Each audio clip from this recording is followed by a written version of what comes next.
If you are desperately trying to avoid a reading slump or desperately trying to reach your reading goal this year, I have 9 short books that are 220 pages or less that is going to solve all your problems.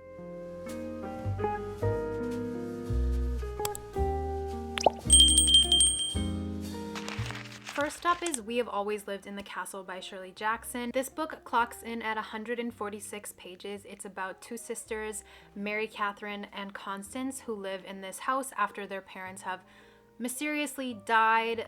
The older sister, Constance, was blamed for their murder, and they're very isolated from the town. Everyone in the town mistreats them and thinks them weird, and they just live in their happy little isolated bubble when all of a sudden this unknown cousin named Charles shows up at the door and starts acting kind of weird, and the sisters are going to have to figure out how to deal with him and get rid of him. I Who Have Never Known Men by Jacqueline Hartman is 164 pages. This is a story about 39 women and 1 young girl who have been kept underground in a bunker for the young girl for as long as she has ever known. For the other 39 women, they have a vague recollection of their life before they were kept in the bunker, but they have no idea why they're there or how they got there. This isn't a spoiler, this is the premise of the book, but they do get out, and it is about them navigating the world post-bunker and just this completely changed landscape. This book is so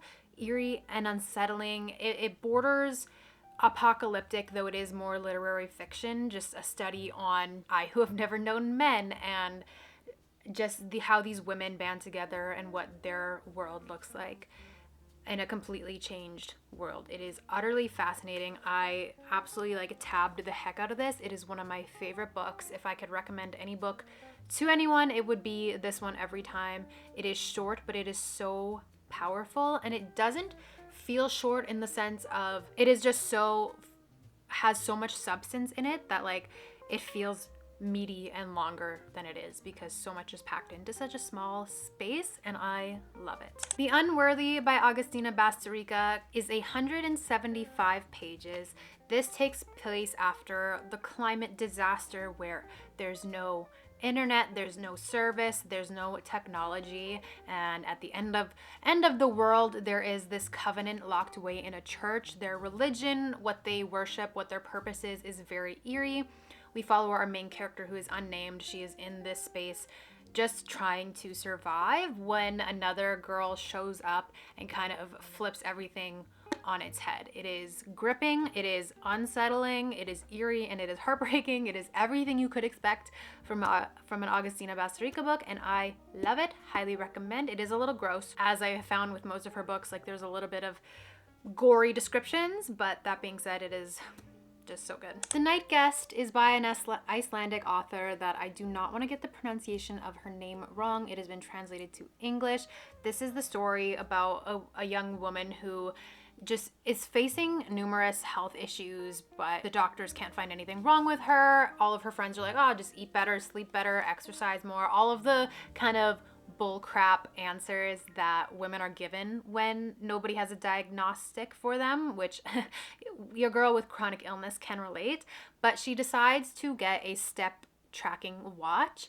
She accidentally wears it to sleep one night, and she wakes up with, what was it, over 40,000 steps during the night. And it is just a very wild ride, very eerie and unsettling to figure out kind of what's been going on at night. Graveyard Shift by ML Rio is 108 pages. It's technically a novella, but a book is a book. This follows 5 kind of graveyard shift workers, like a bartender, an Uber driver, a hotel receptionist, unofficial steward of the derelict church, and the editor-in-chief of the college paper, who just always kind of cross paths in this college graveyard as they're entering or leaving their late night shifts at their respective jobs. And then one night, a fresh open grave where no grave should be, but who dug it and for who? This is a little mysterious. Again, most of these books are eerie and unsettling. I'm finding that short books are really kind of freaky, and I love that. But I mean, this is no different.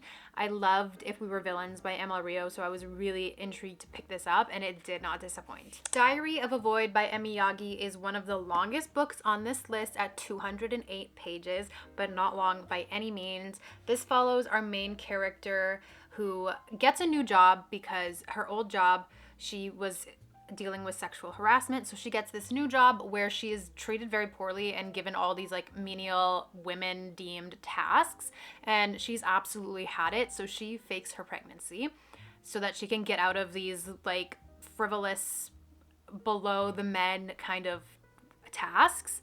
And the only problem is she's not pregnant.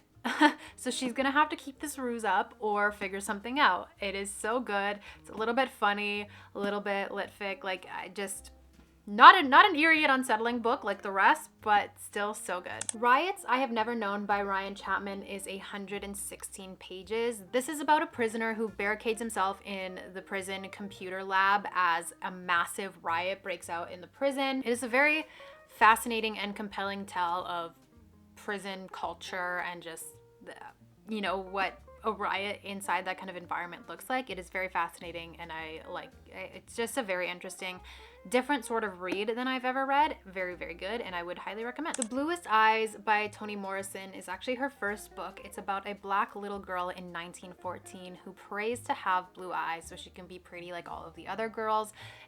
It chronicles devastating changes in her life in ways that she couldn't imagine.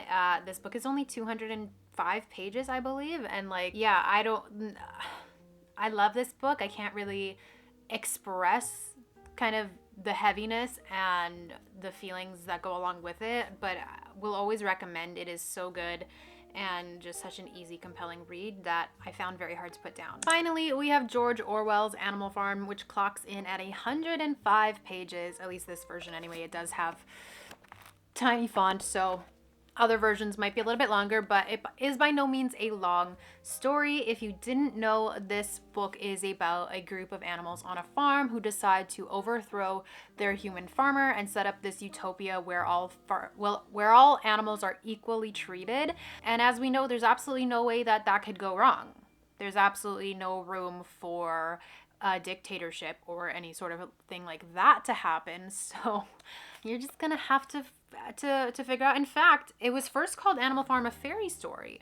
So, you know, it's just really light reading, barely over 100 pages. It'll take you right out of that reading slump, and I'll leave you feeling really good at the end. That is it. Those are my 9 suggestions for short books. If you're in a reading slump, if you're looking to reach your reading goal, or if you just need something quick, a palate cleanser, all of these books I would highly recommend. Thank you guys so much for watching. If you want to see a dark academia reading vlog, you can click over here. If you want to see me read a book in a single day, you can click over here, and I will see you guys next time. Bye!